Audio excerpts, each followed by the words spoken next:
Hello everybody, Dave here.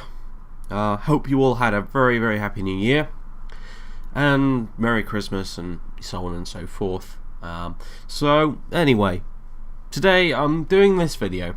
Everyone and their mums at the minute seems to be doing sort of New Year vlogs or vlogs or whatever the hell they're called. I could never decide whether it was vlogs or vlogs, but anyway, vlogs sounds silly to me, but never mind.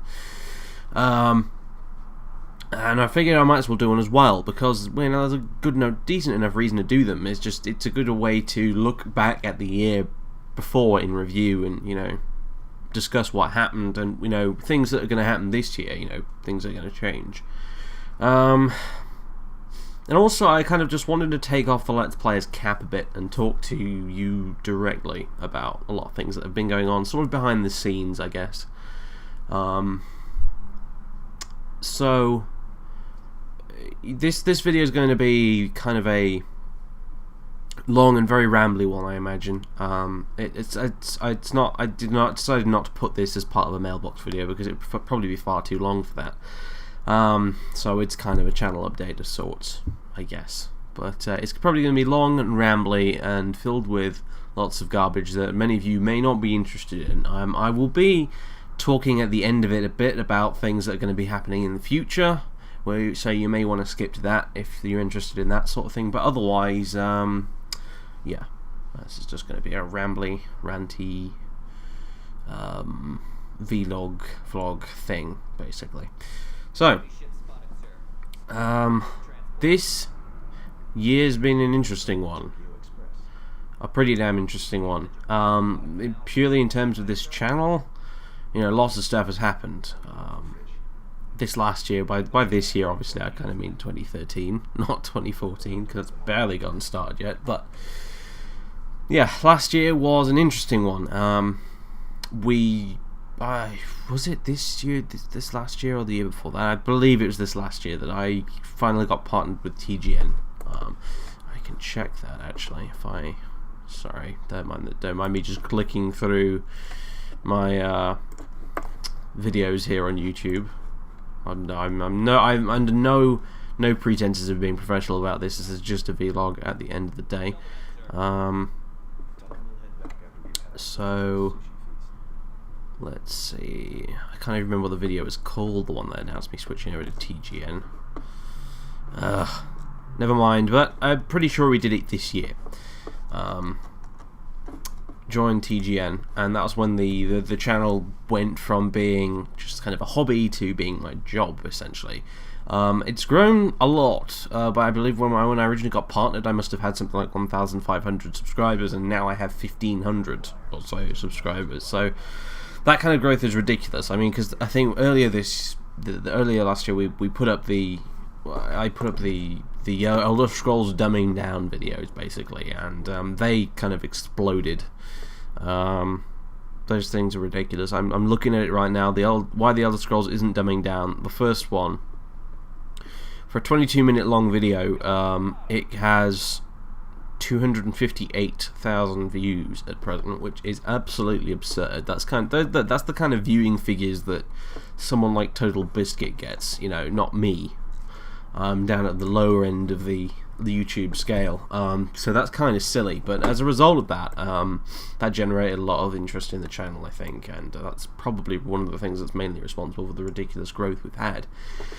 And it has got to a point now where this is basically my job, as I've explained many times before, living at university now as I do, and the student loan situation in this country being what they are, I do this YouTube channel, and the money that I earn from this YouTube channel basically keeps me clothed and fed at the end of the day.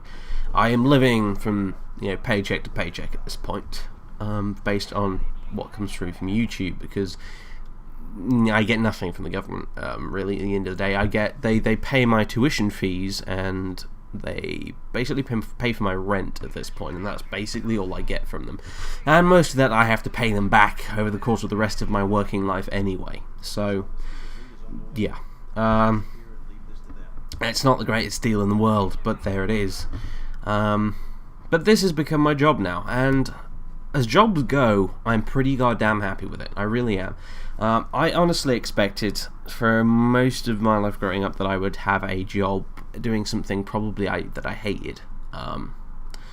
And by this at the minute by no means is a proper job that would keep me alive where I sort of properly living by myself, and not at university. It's still not got to that point, let's be quite clear about that. But it's constantly growing and it's constantly getting further towards that point where ideally I think what I see myself doing like over the next 10 years is making this channel grow to a point where I can live off it properly. I cannot think really of any other career path that I would really be happier with than working through YouTube, and doing my videos and that sort of thing. It's probably the one thing I enjoy most doing, and it's just kind of awesome that I can make money off that. But anyway, so yeah, we've grown a lot over the last year, which is great and everything. But I mean, things have been less than ideal, really, in that horrible, wonderful thing called quote-unquote real life, in the meantime. And this is not something I talk about terrifically often, but, here goes, basically. Here's a bit of context for what's been going on over the last year or so. In around December of last year, that was when I was at university. December of last year, just towards the beginning of it, I was actually doing a course in Norwich, like I am now, but it was a course in illustration. Now this was the first time I'd actually finally managed to get to university. It was not for lack of trying. Going all the way back to my A-levels, which I really didn't do very well with. I came out of my A-levels with 3 C-grade A-levels, which was not very good at all, really. I mean, it's okay. That's not bad. Probably better than a lot of people do get. But ultimately, I could have got a lot more if I'd worked harder, but I didn't. And that wasn't good enough to get me into the university. I originally wanted to go into to study a degree in history. And so fast forward a little while after that, I actually went to college and did a diploma in art and design. That was suggested to me by members of my family as a thing I could do. So I did it, and it was fairly enjoyable. I got a lot out of it. Over the course of it, though, I kind of decided that arty route wasn't really for me, and so I actually applied at Cardiff University down in Wales, to actually start studying to become a nurse. I had an idea that I wanted to go into medicine for a little while, but I couldn't actually study medicine itself because, I'd screwed up my A-levels, basically. They wouldn't let me in, so I decided to try and become a nurse because the requirements were much lower, and although it was a completely different job, it was still in a field that I was interested in. But that didn't work out either. It came close to the date where I was eventually going to be getting started on the course, and I had a bit of a change of heart and decided it just wasn't for me, for various reasons that would take too long to explain here. But suffice to say, I decided not to do it. So after that, I went back down the art route again because, for those who don't know, I've been into art, that kind of thing, for a lot of my life. My parents were both artists, for example. I was taught from a very early age by my dad how to draw and stuff like that, so I'm a very competent drawer. Nowhere near as good as a lot of the people at my university course now, I have to admit, but they're guys who have been doing this always for a living, practicing constantly. Me, it's really been an on and off thing. But I'm vaguely competent at it, So I decided that I would have a go at an illustration course because I'd had some friends who'd gone on to do illustration at other universities. They seemed to enjoy it, and I thought I'd have a bash at it. So I joined the course, stayed there for a couple of months until I basically realised that I didn't like it at all. It was the classic syndrome of taking something that you generally enjoy doing in your spare time, turning it into a chore, basically, by having to do it in an educational sort of area and gradually learning to hate it as a result. And that's basically what happened. I decided I'd had enough of that.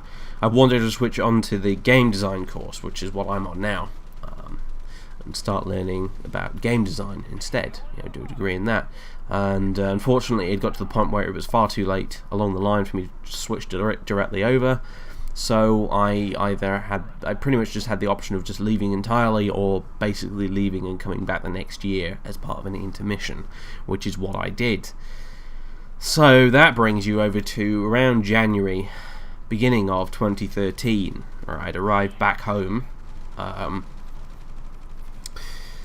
and was in a pretty bad state, honestly.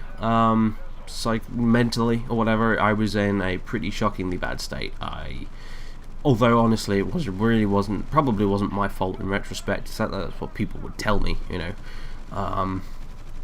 I did still feel like I'd failed, basically, that I was essentially a failure. I'd gone off to university and I had, flunked out. I had, dropped out and had gone back home. And, I had friends and family who had all gone off to university, who by this point, were coming to the end of their degree courses and were finishing off theirs, and, with great success. And there was me sat there still living with my dad. Just as I had been when I'd been in sixth form at school. I felt like over the last 3 years, pretty much nothing had changed in my circumstances, and I really cannot even begin to express how depressing that actually can be, to suddenly realise that over the last 3 or 4 years, everyone you used to know has gone on and done all sorts of interesting, cool stuff. Some of them have even started families of their own, and you're still sat back at home, the same place you were 3 or 4 years ago. It's soul crushing, it really is. And that continued pretty much for the next year or so. I was basically stuck back at home in where I live, which is Kettering, which is not a very nice town to live in. It's in the arse end of nowhere in the Midlands somewhere, and it's just not very nice. No one ever comes here for any good reason whatsoever, because it's a horrible place to live. And I was pretty much stuck here. 90% of my friends had gone off to university or were living elsewhere. I had very little to do here, and so I spent the better part of a year pretty much sitting on my arse with nothing to do. And of course, this was around the point where I started to get really, really invested in the YouTube channel, because it had started to grow quite a lot. It was at that point I eventually got partnered with TGN, started earning money, basically became a partner on YouTube, and that suddenly kicked things into gear a bit, and made it seem a lot more professional to me in a way. And I have to admit, Squee did a video a bit like this for the new year as well, and that he mentioned how doing YouTube videos for him was a bit of an escape from some issues that he was having, and for me it was very much the same. I had pretty much had a point. I'd reached a point where after 3 years, like I said, I felt like I had achieved absolutely nothing with my life, and yet here I had this YouTube channel which was now growing very, very steadily and quite fast, and it was the one thing that pretty much basically I was going right. Basically, it was the only thing that was going right, and so I kept at it. Kept making those videos, kept making all that new content, and it kept growing and growing and growing and growing, and eventually it reached the point where we are now. Of course, then September comes along. I get started on this games course, which I'm on now, which I'm enjoying a fair amount. I'd be the first to admit that I'm not as enthusiastic about it as perhaps some of my peers are. There are people on this course who have been wanting to do this for a long time. It's quite clear that they have a massive creative drive. They never stop working. Drawing. Making 3D modeling, doing all that kind of stuff. They just don't stop. They have a massive drive to sort of succeed, which is something I've never had personally myself. I've pretty much finished the first term of this course now, the first year of this course, and it went quite well. I believe my final mark was above average, so I'm quite happy about that. I did relatively well, but ultimately I wasn't filled with huge exuberant enthusiasm at any point through all this, and obviously it's early days yet, but it definitely comes back to the point that I think for me, while I'm learning this great stuff about game design, and a lot of people on this course have pretty much one goal in mind, and that is to go into the game industry and make video games of their own. For me, it's very often been a case of, okay, I'm here, I'm learning some really cool stuff, but am I going to go into the games industry after this? I don't know. Possibly not, honestly. I would rather go into games journalism, I think, than actually making video games, because and ultimately, at the end of the day, as I'm sure many people will tell you, criticizing something is much easier than actually creating it.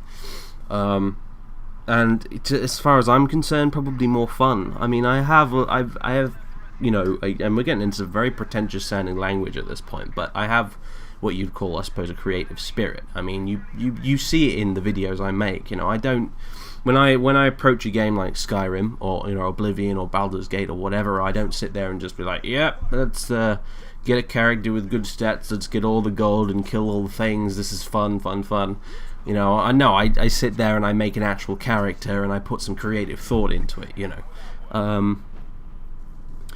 But at the end of the day, I still find it easier to actually make YouTube content, if you like, based on things like that, than actually to make something brand new, like a brand new game. I mean, the technical knowledge that'd be required to do that is just boggles my mind, frankly, and would probably frustrate me more than anything else. If I learned anything this so far on this course, it's that game development is a very, very frustrating business, and I don't like things that are frustrating at the end of the day. I mean, sure, dealing with some of the nonsense that YouTube throws at you on a daily basis can be a bit annoying, but it really does not compare.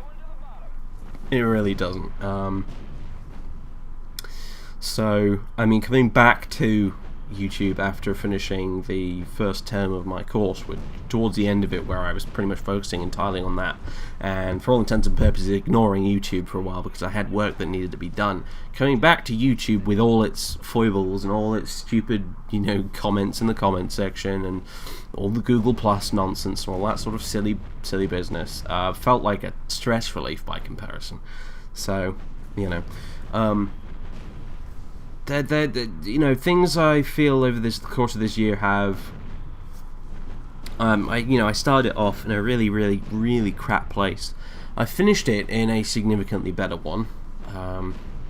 However, of course, a lot of that's been ruined, obviously, by a lot of the recent YouTube shake-ups to do with the Content ID system and the recent copyright changes and all that sort of thing, which has put a lot of people's livelihoods in jeopardy that are working on YouTube.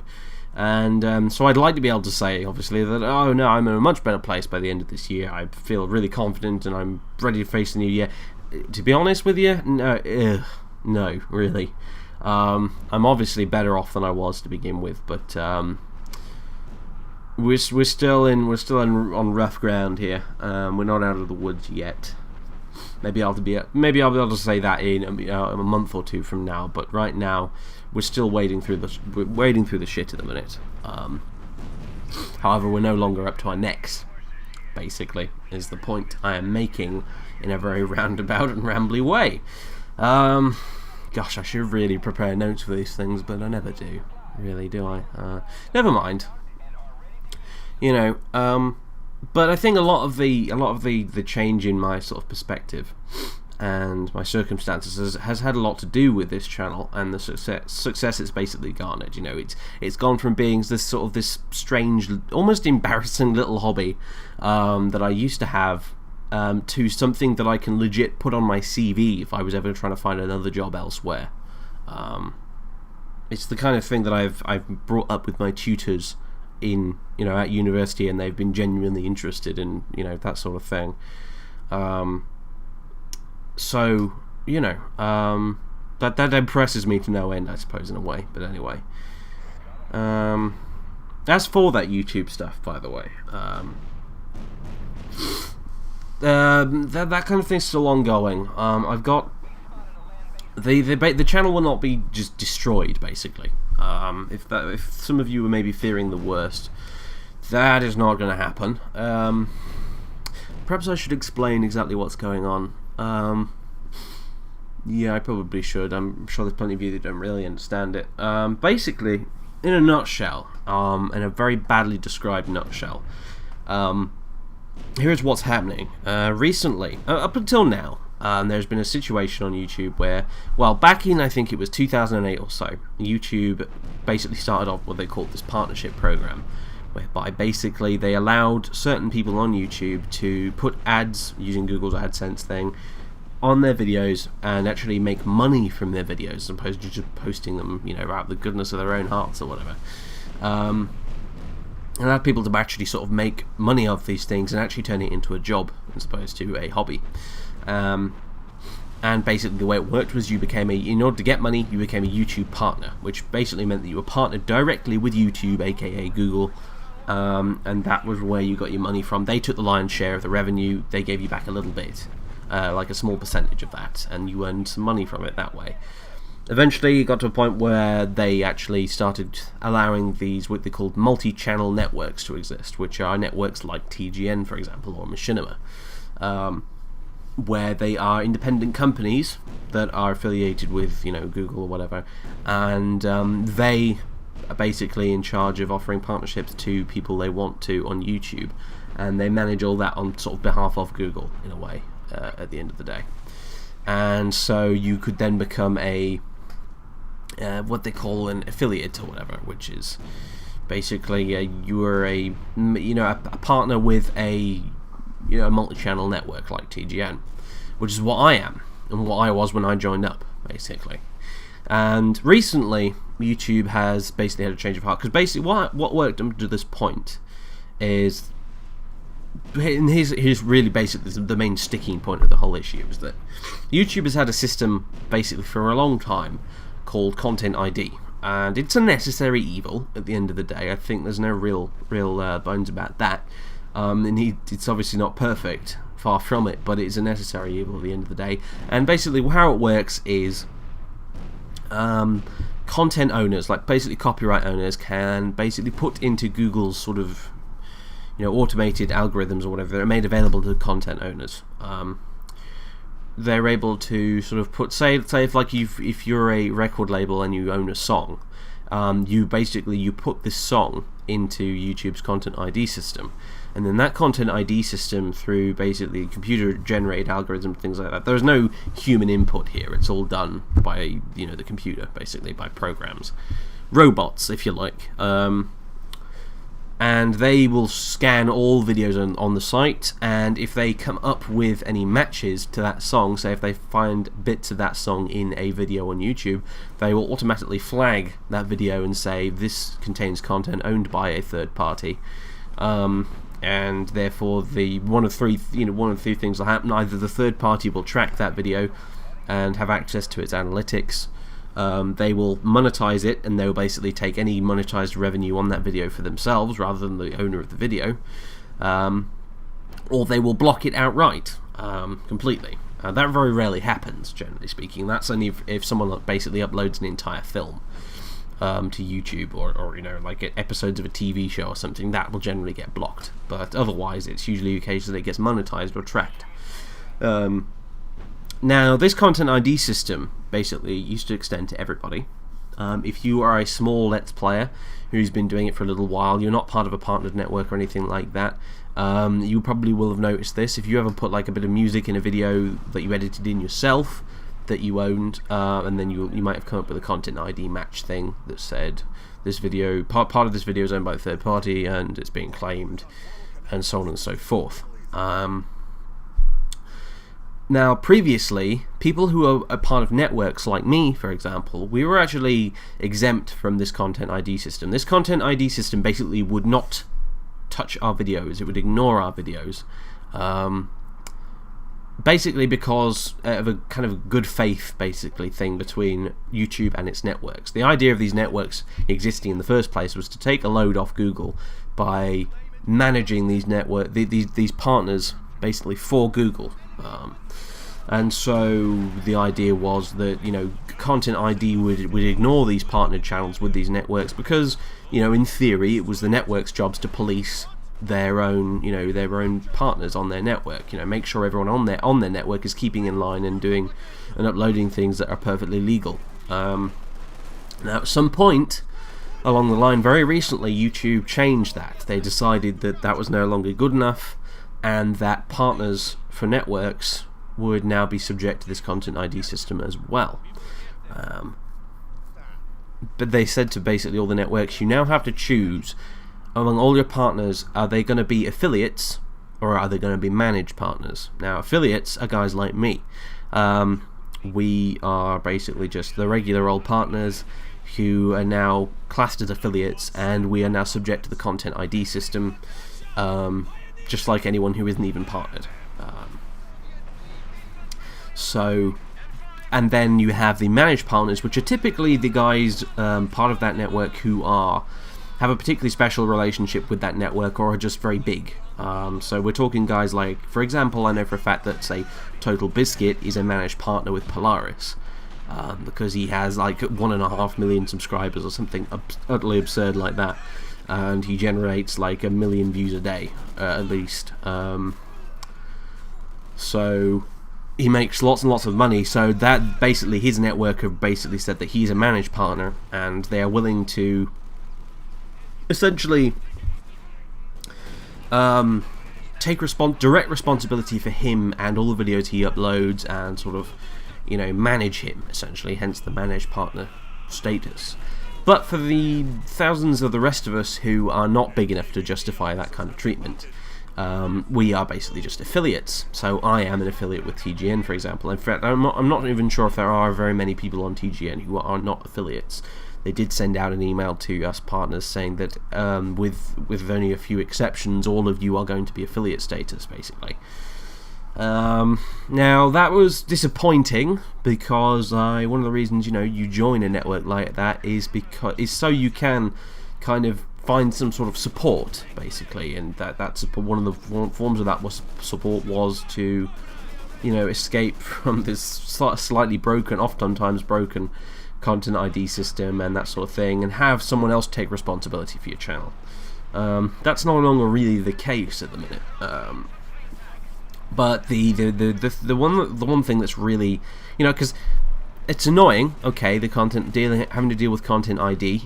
If, for example, it makes a lot of the Fallout videos I upload very, very irritating to deal with, because Fallout 3, obviously, and New Vegas, actually, they contain a lot of licensed music in the form of the radio, the songs that play on the radios in that game, which are just, they're like lights to moths as far as the Content ID system is concerned. They just latch onto those videos like crazy.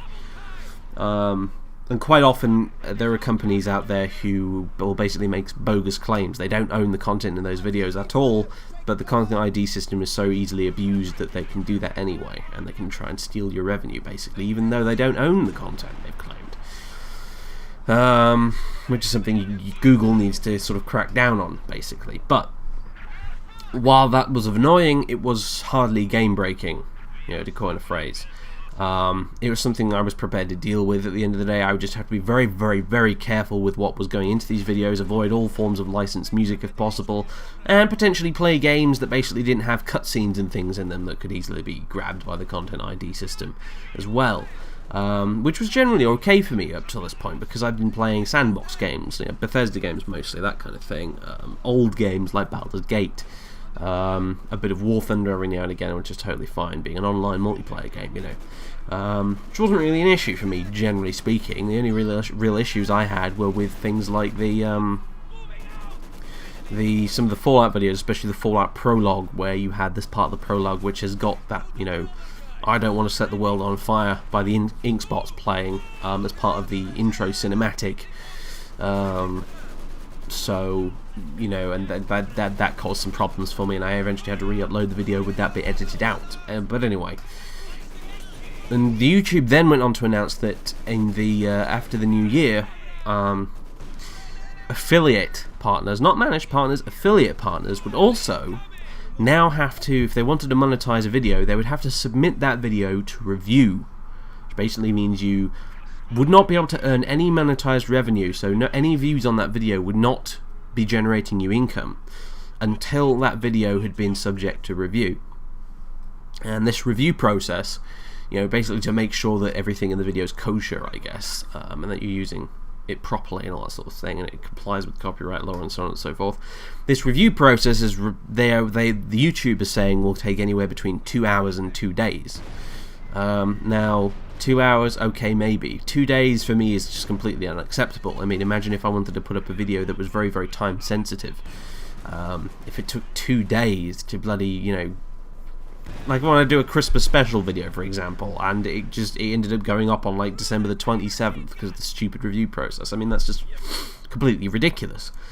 But that's not the worst of it. I mean, people who have been using this system for a while now, because people who are still partnered directly with YouTube and not with their multi-channel network like I am with TGN, they've had to deal with the review process for a little while now. And people who've been doing that have been reporting anything that in reality the review process takes anything up to like sort of 2 days to 2 weeks to complete. And in some cases videos will just get rejected for absolutely no reason whatsoever that you can possibly see, and then you've got to appeal it, and it takes even longer, and it gets just completely ridiculous. And this when YouTube basically announced this was going to happen, that's when I sat there and thought, oh dear, this is not good. That is the kind of shit I don't want to have to deal with. That's the sort of thing that will potentially ruin my ability to actually gain any serious revenue from this channel and allow me to live, basically. So that's a serious problem,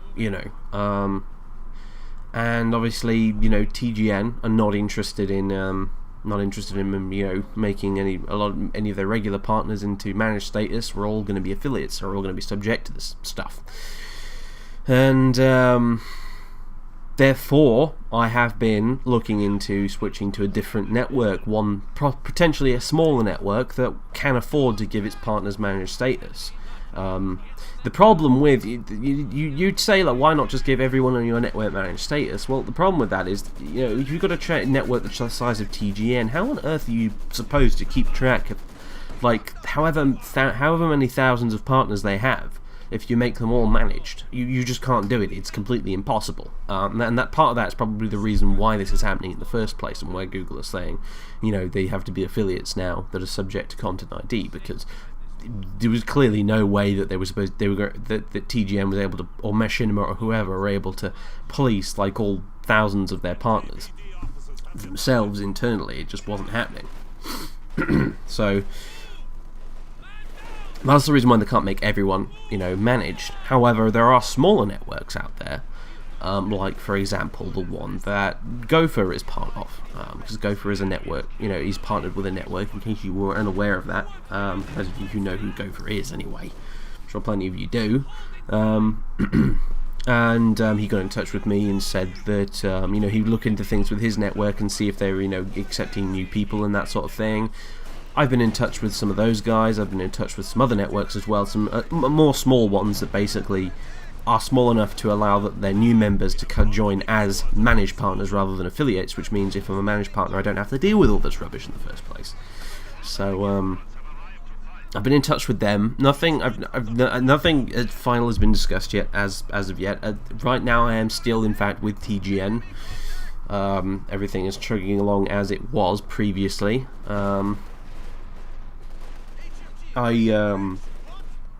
I'm still very much up in the air about this thing, but it looks like it is very likely, unless something really drastic changes in the next couple of weeks or so, I may in fact be switching to a different network, because my current arrangement with TGN just is not working for me. So yeah, there's that.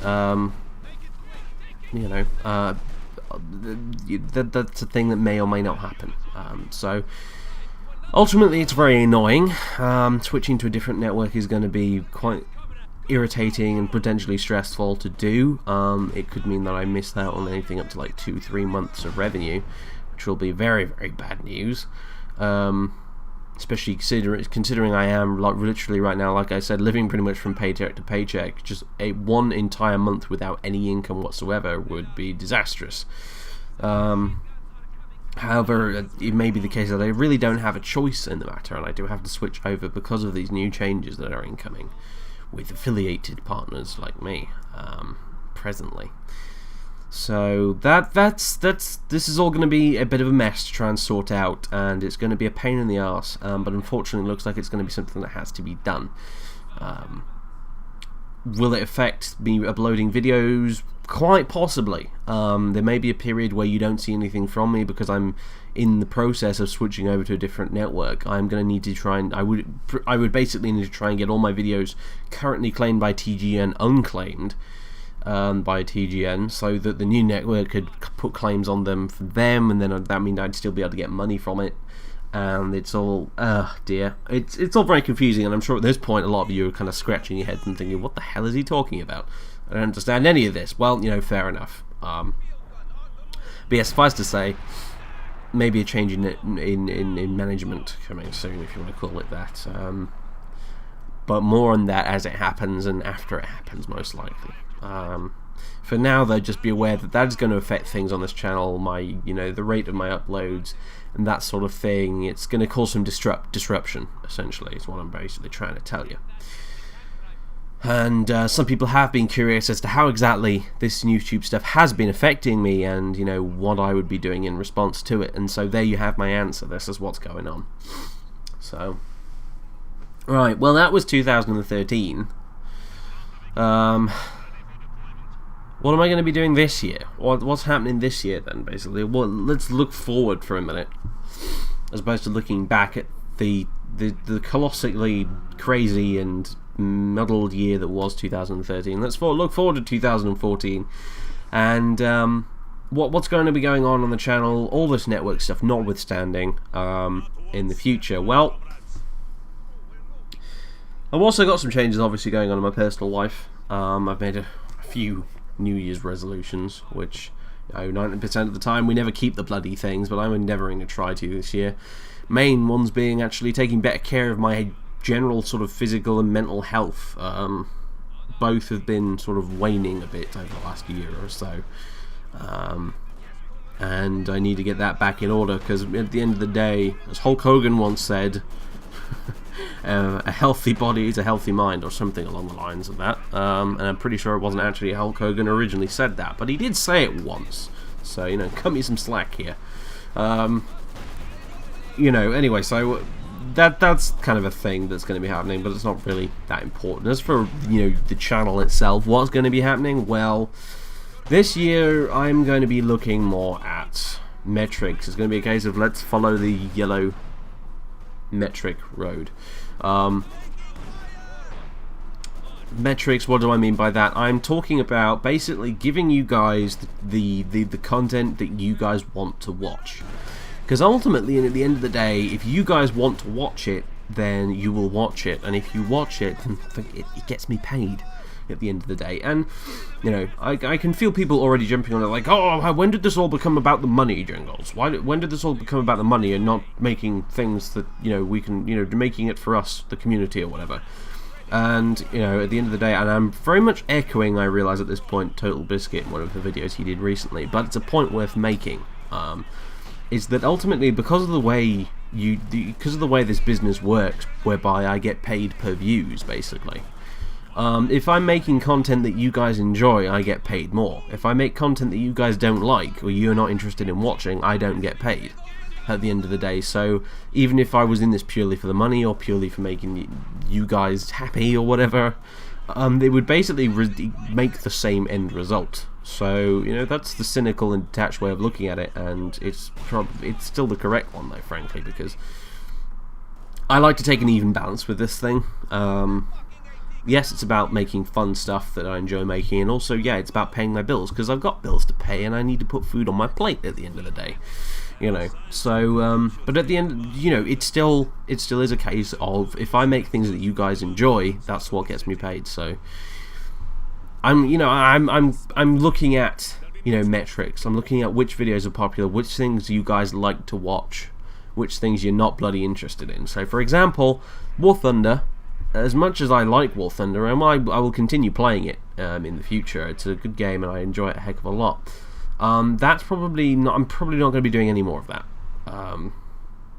on the channel. It's not very popular. I mean, I appreciate the fact that some of you were introduced to the game as a result of my videos, and good for you guys. Glad you enjoy the game. However, the amount of enjoyment people get out of these things is not really worth the effort I put into making them. So, War Thunder is probably going to come to an end. I'm going to look back at some of the old series that have probably gone on pause or hold, things like Crusader Kings, things like Invasion of Barbarorum, perhaps. Have a look at those, maybe. See which things to draw a line under, and see about which things I should start maybe doing again. Skyrim, obviously, will continue as ever, because that's probably the most popular thing on the channel at the minute.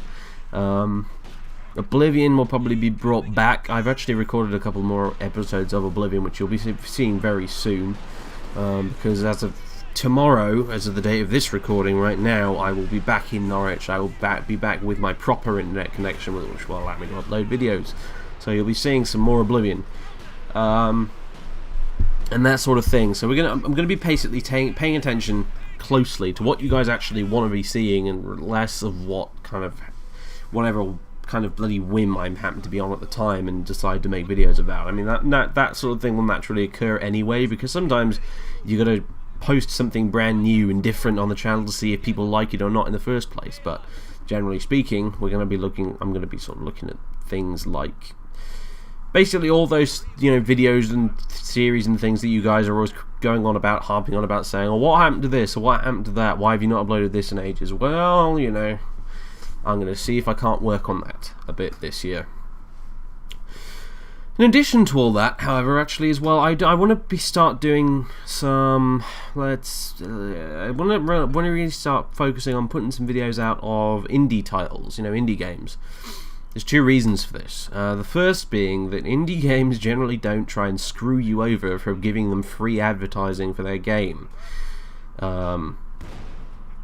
When it comes to copyright and all that kind of bollocks. So there's that. But also, Let's Plays, as I'm sure you're aware, are a very powerful tool for actually getting people to play games and get people to buy games. They are literally probably the best form of free advertising a game can get. Let's Plays and that sort of thing. And at the minute, I like Bethesda and all that sort of thing. I like those guys very much. They make very good games, but they really don't need my help trying to sell copies, do they?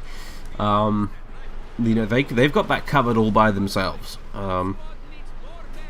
However, especially over the Christmas period, I've played a lot of indie titles, and just older titles as well, actually. And I've enjoyed a heck of a lot, at least as much as a lot of the big ones that plenty of people keep playing. And I'm thinking to myself, why am I not promoting these guys more? Why am I not using my captive audience, show you guys like these cool games that I also play in addition to the bleeding Elder Scrolls, So I've said many times before, it's not my life, it's just a video game at the end of the day. It's one that it's a series I happen to enjoy, but it's not the only thing I play by a long shot. So why not show you guys these new games that I've been playing, these slightly more interesting, slightly more niche games made by indie studios, the kind of studios that I and my peers, once we've finished our game design course, will be working at, and going into starting ourselves. Why not try and promote that kind of thing? I mean, I've got lots of really cool games that I think you guys may well enjoy, like, for example, Shadowrun Returns. I picked that up in the Steam sale. That is a very cool CRPG and sort of a very old school kind of a Baldur's Gate-esque style, I guess you could say. It's set in the world of Shadowrun, which is this really cool, very bizarre cross. It's almost like a cross between traditional D&D style fantasy, like Baldur's Gate or something like that, and if you were to cross it with like Blade Runner / Deus Ex, that is what you'd get. It's cyberpunk with elves and dwarves. It's utterly ridiculous and it's kind of awesome. And I've been playing quite a bit of that and enjoying it a heck of a lot, and I've been thinking to myself, I'm playing the crap out of this game. Why am I not putting up videos about it and showing people why it's such a cool game? Why am I not supporting these guys the best I can? So that's something I'm going to be focusing on this year as well, I think. I'm going to be trying to bring you games, perhaps not making full Let's Play series out of them, but I'm going to be trying to bring you videos of games that you may find interesting. whether in a kind of just mini Let's Play format or even a kind of slightly more serious sort of review or first impressions kind of a format. I don't really know yet, but we'll see. But that is something I definitely really want to be doing because, you know, I have 15,000 subscribers. I get regularly over 2,000 views ish per video. You know, that is 2,000 people who I could be showing something completely brand new and potentially interesting, rather than just the same old stuff that they've been watching for ages and playing for ages. You know, there's anything wrong with that. We all need a bit of mental comfort food every now and again, but it's also pretty cool to discover something new. So, in addition to that, those mod reviews I promised are going to eventually pop up. I'm very interested in doing those. I love modding games. They're pretty great. PC games are pretty great for that sort of thing. And I've been working with, in various mod scenes before for quite some time. I did a lot of work in the Rome Total War modding scene for a while. And I've been sort of active in that community for quite a while. Obviously there's the massive, gigantic Elder Scrolls modding scene. There's, Dragon Age. That's a pretty good game for mods as well. It has its own Nexus and everything. There's the Fallout 3 and Fallout New Vegas, obviously that sort of thing. There are loads of mods for games like Sins of a Solar Empire. There are all sorts, basically. And it's something I'd like to cover a heck of a lot more, because why the hell not? I've had plenty of modding experience before myself. So I feel like it should be something I maybe take a look at, because I've got plenty of interesting things probably to say about it, I imagine. So there you go. I will also be focusing a lot more actually on doing some more Twitch streams, some live streams on Twitch TV, because I pretty much now have a internet connection capable of allowing me to do that fairly regularly and with a decent quality now. So that'll be something I'll be trying to do a lot more often as well. We might even start a regular stream series of some description. I don't really know what. I'm thinking of maybe rebooting the Stalker streams we did a while ago. The VODs for those are still up on the YouTube channel and I believe on the Twitch channel. However, the quality of those streams was really, really quite bad, because my connection, on the internet connection back then, was quite bad. And honestly, I go back at those things and I look at the audio quality and the video quality and I just cringe. But I really did like the idea of doing a Stalker stream, and people really, really enjoyed those. So I'm possibly going back to the idea of doing a series where I pretty much just play the entirety of Stalker Shadow of Chernobyl live. That could be a very, very easy and doable thing. So that's something I'm toying with. And if you want to look at the very near future, specifically over the next few weeks, maybe the next month or so, I did obviously pick up a heck of a lot of games, as people will be aware if they follow me on Twitter, because I tweeted about it and stuff. I picked up a big old pile of games from the GOG and Steam winter sales, and I intend to do probably at least a video of one of those each. Lots of different games. If I can just, let me get my desktop up here. I could just read off a few of you here. These are indie games as well as big AAA releases that were discounted and so on and so forth. These are games I picked up. I got Neo Scavenger, which is a kind of survival roguelike RPG type thing, which is pretty damn cool. Divinity Dragon Commando, which is a strategy game set in a sort of fantasy steampunk world that's pretty damn cool. Rise of the Triad, which is an old school, basically it's actually a remake of the old school Rise of the Triad FPS, and it's pretty good. It's an old school style shooter, so if you've ever played sort of Quake, Unreal, Doom, any that kind of thing, or Wolfenstein or whatever, that's the kind of game that is. Pardon me. I also got the remake of Shadow Warrior, which was again another old school FPS, although this is as opposed to a remake that's entirely faithful to the original, the new Shadow Warrior is quite different and also really, really, really, really fun and quite funny. Once I get around to doing a video about it, if I do a video about it, you'll probably see what I mean. But suffice to say, it's an FPS / first person stabber, I guess, because you have a katana in the game in addition to swords and things, and you know, and you kill enemies by shooting them, or you can use your katana to slice them up into lots of little bits, and I really mean that, lots of little bits. It's quite fantastic and glorious and gory as hell, but it's amazing. I picked up Alice Madness Returns, which is actually a fairly old game by this point. But it's a pretty cool one nonetheless. Comes highly recommended from some friends of mine. I've seen gameplay of it before, and I know what the basic sort of concepts around the game are. It's pretty interesting and pretty out there and pretty wacky and strange and kind of awesome. And at the same time, I also picked up Shadowrun Returns, which I already told you about. I picked up Fable: The Lost Chapters, which some people have actually in the past said to me, why don't you do a Let's Play of that?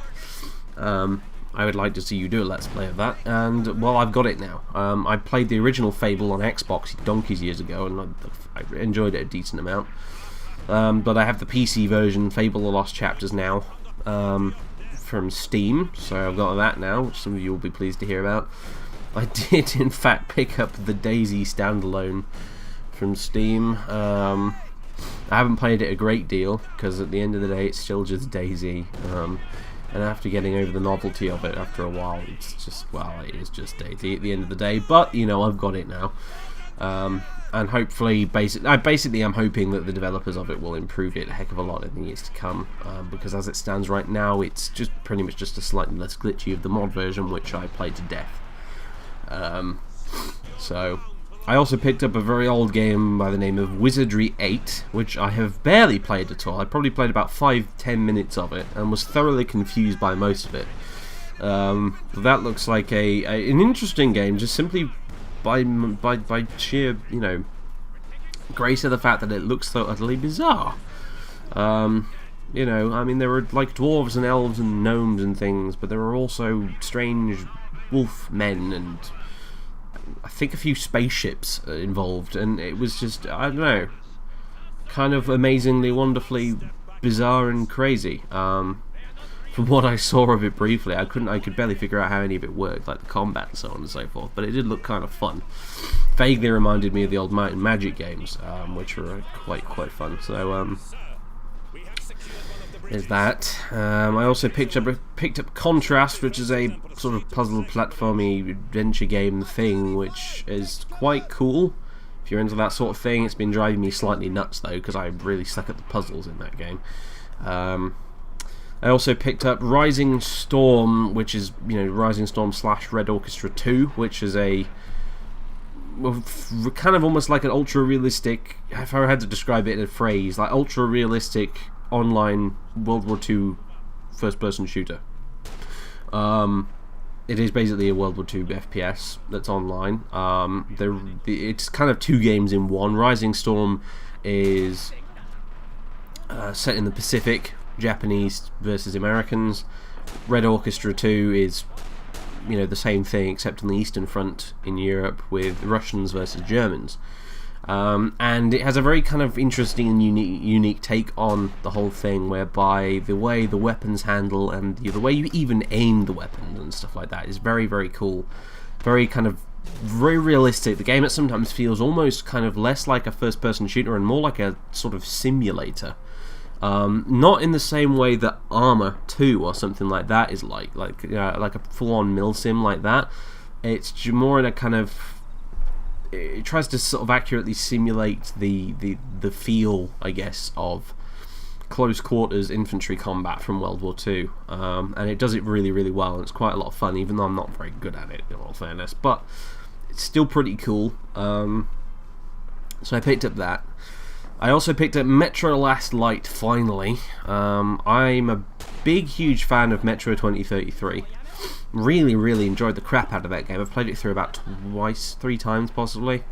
Really, really liked it. Obviously, I'm a big fan of Stalker, and Metro draws a lot from Stalker, and obviously like Fallout and stuff like that. It is, for those who are unaware, a first-person shooter that is set, which has one or two tiny, weeny little RPG elements, but it's very linear. It is still a shooter at the end of the day, but it's set in post-nuclear war Russia, specifically in the remains of the Moscow metro, where basically humanity has gone to live inside the Moscow metro because the surface world is too, radioactive for anyone to live there. And it's your basic post-apocalyptic, post-nuclear thing. If there are mutants that need killing, but also all the humans are trying to kill each other at the same time, and and so on and so forth. But it's just very well done, and I like it a lot. And I originally wanted to get Metro Last Light almost as soon as it came out, but I just didn't have the money. But I did get it now when it was on sale, and I have not been disappointed. I have to say, it's quite a phenomenal game, as far as I'm concerned. I have to be honest, when it comes to first-person shooters of 2013, most people will probably start, if you just say first-person shooter favorite of 2013, most people will probably instantly shout BioShock Infinite, blah, blah, blah, blah. But honestly, to be perfectly frank with you guys, I've probably enjoyed Metro Last Light a lot more than I'd enjoyed BioShock Infinite. So there's that. But which should be quite an endorsement, by the way, because I did enjoy BioShock Infinite. So anyway, I also managed to get Vampire the Masquerade Bloodlines, which I feel like is something really kind of excellent that I've been missing out on for a long time, because every now and again, whenever it gets brought up, people can't stop harping on about how amazing that game apparently is. I had never played it, never even seen gameplay footage of it actually, but I now finally own a copy of it and intend to play through it at the earliest opportunity. I have a game called Battle Station Pacific, which some of you may remember from a while ago, that was originally released on the Xbox actually, but it is a strategy game set in the Pacific during World War II, which allows you basically to take direct control over ships and aircraft and pilot them directly, while directing the course of the wider battle that's going on at the same time, and it is a heck of a lot of fun. For those of you who play War Thunder and are wondering what War Thunder's going to be like once they add naval combat to the game, Battle Stations Pacific is a lot like what I imagine War Thunder naval combat is going to be like, with planes and ships flying and sailing alongside one another and blowing each other up and that sort of thing.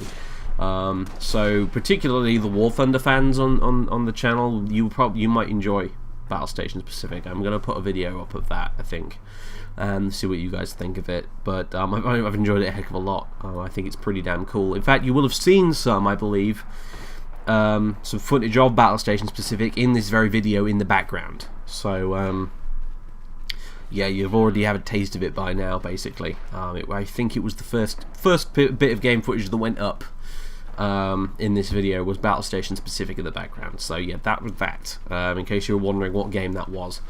And finally, I managed to pick up a copy of Company of Heroes 2.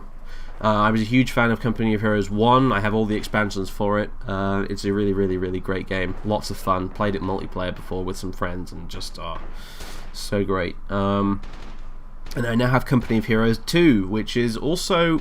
I've been playing it a lot recently. Still trying to mostly make up my mind on it, but I'm fairly satisfied with it. I think it's a pretty damn good RTS, and well, we've not had a lot of good RTS in the last like 3 or 4 years, so there wasn't StarCraft 2, so it's nice to see that, I suppose, and I've had some good fun with it. My only issues with it at the minute seem to be kind of with the single player campaign at the minute, which I'm trying to make my way through, and my only real issue with it is that the Relic, when they were making Company of Heroes 2 and promoting it and stuff, kind of went out of their way to say how the game is super authentic and very historically accurate and that kind of thing, and I'm gonna be honest here, Relic, your game is anything but historically accurate. It's quite a joke, actually. It's a lot of fun, don't get me wrong. I found it a lot of fun, and more than that, actually very challenging. The single player campaign is not for wussies. It's pretty tough, actually, even within like the first 2 or 3 missions. But it's really not historically accurate. It kind of plays out every single World War II Russian cliche in the book. And it often at times actually feels like they decided they wanted to make a strategy game out of Enemy at the Gates, which is a well, For those of you who've seen Enemy of the Gates will probably understand. For those of you who haven't, it's a Hollywood film starring Jude Law, I think, set in Stalingrad during the Second World War, and it's really not very good, in my honest opinion. But there it is. So, well, there you go. Those were the games I basically got on the sale. I rambled on probably for far too long about those, but you know what they are now. And if any particular one of those actually grabs your interest and, immediately makes you think, oh, really, I really want to see that, please do absolutely shout in the comments about it. Yell at me, I want to see Shadowrun, or I want to see Company Heroes 2, or I want to see Metro Last Light, or whatever. Please do, by all means, yell at me which one you want to see, because I probably do these things in order of what guys want to see. So yeah, absolutely, tell me which ones you're interested in and I will get on it. So there we go. That, ladies and gentlemen, is the gigantic New Year's update of Doom. We covered probably enough topics in this video with enough running time probably to split it into 3 fucking videos, but never mind. I was never known for my brevity, as I'm sure you're aware by this point. But that's basically it for now. Someone told me recently that I take far too long to end my videos. Apparently I struggle to end my videos. I start trying to say goodbye, and then I go off on a tangent, and then just sort of end up flailing around and not actually ending the video. So in response to whoever that was, I've forgotten your name, this is the end. I'm going. I'm leaving now. Goodbye.